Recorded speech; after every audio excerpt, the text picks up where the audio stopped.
I got so much motherfucking design on right now.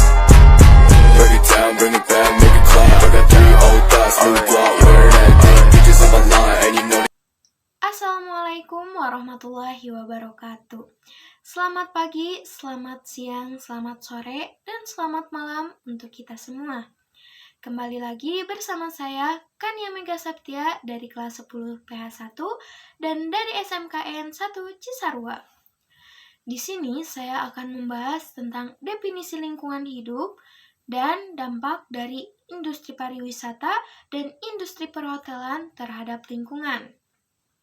Nah, secara ringkasnya, definisi lingkungan hidup adalah segala sesuatu yang ada di sekitar manusia yang berhubungan dengan timbal balik.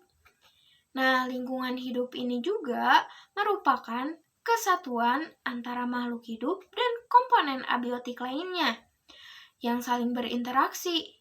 Interaksi ini dinamakan ekosistem. Komponen-komponen lingkungan hidup terdiri dari 2 jenis. Pertama, ada komponen biotik, yaitu komponen makhluk hidup seperti hewan, tumbuhan, manusia, dan lain-lain.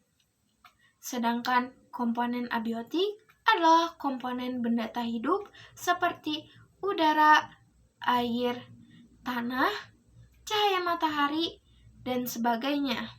Ya, semua komponen yang berada dalam lingkungan hidup merupakan satu kesatuan yang tidak dapat dipisahkan.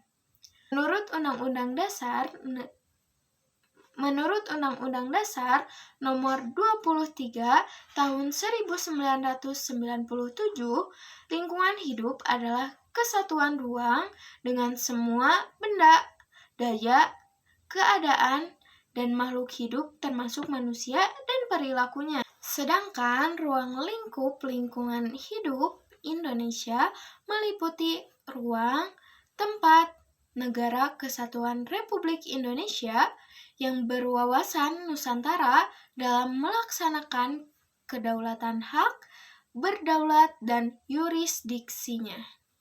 Dalam buku pegangan penatar dan penyuluh Kepariwisataan Indonesia yang diterbitkan oleh Departemen Kebudayaan dan Pariwisata disebutkan bahwa manfaat dan dampak yang ditimbulkan dari pengembangan pariwisata dapat ditinjau dalam 4 aspek.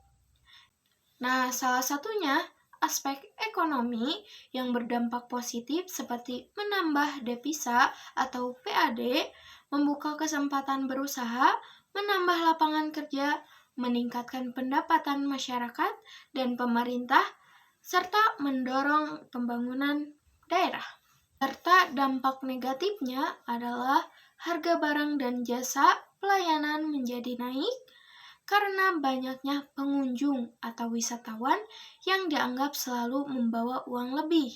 Harga tanah naik akibat dan banyaknya para investor yang memerlukan tanah untuk pembangunan hotel dan sarana penunjang industri pariwisata.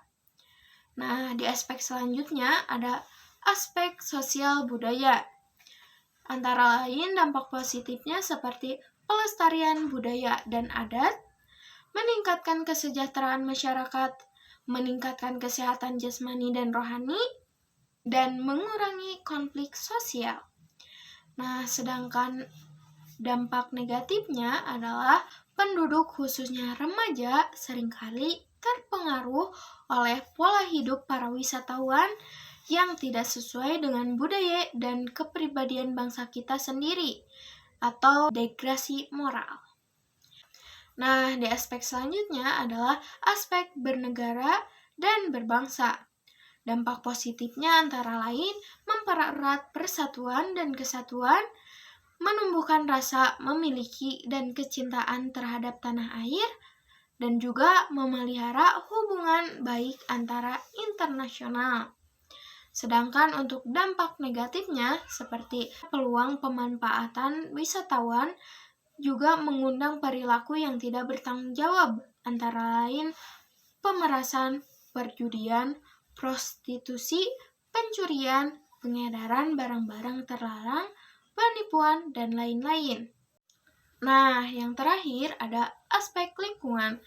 Aspek lingkungan berdampak positif seperti melestarikan lingkungan, menumbuhkan suasana hidup tenang dan bersih, meningkatkan kesejahteraan fisik dan mental, jauh dari polusi, santai, dapat mengembalikan kesehatan fisik dan mental dengan pengembangan pariwisata merupakan salah satu cara dalam upaya untuk melestarikan lingkungan, memperoleh nilai tambah dan pemanfaatan dari lingkungan yang ada. Nah, untuk dampak negatifnya sendiri, yaitu terjadi pengerusakan lingkungan, baik karena pembangunan prasarana dan sarana, maupun karena ulah pengunjung atau tangan-tangan jahil orang yang tidak bertanggung jawab. Nah, itulah dampak positif dan negatif dari industri pariwisata. Sekarang kita berlanjut ke industri perhotelan. Nah, dampak positif dan negatif dari industri perhotelan antara lain, dampak positifnya adalah industri perhotelan di Indonesia yaitu dapat menciptakan lapangan kerja yang luas dan sebagai sumber devisa negara. Dengan adanya industri perhotelan ini dapat mendistribusikan pembangunan dari pusat industri ke arah wilayah lainnya yang belum berkembang. Sementara dampak negatif dari industri perhotelan ini tidak jauh berbeda dengan industri pariwisata yang sebelumnya, karena mereka dalam kesatuan pariwisata dan sama-sama industri, yaitu kurang lebih tidak akan jauh beda. Nah, mungkin segitu saja pembahasan kita kali ini. Terima kasih dan sampai jumpa lagi. Bye!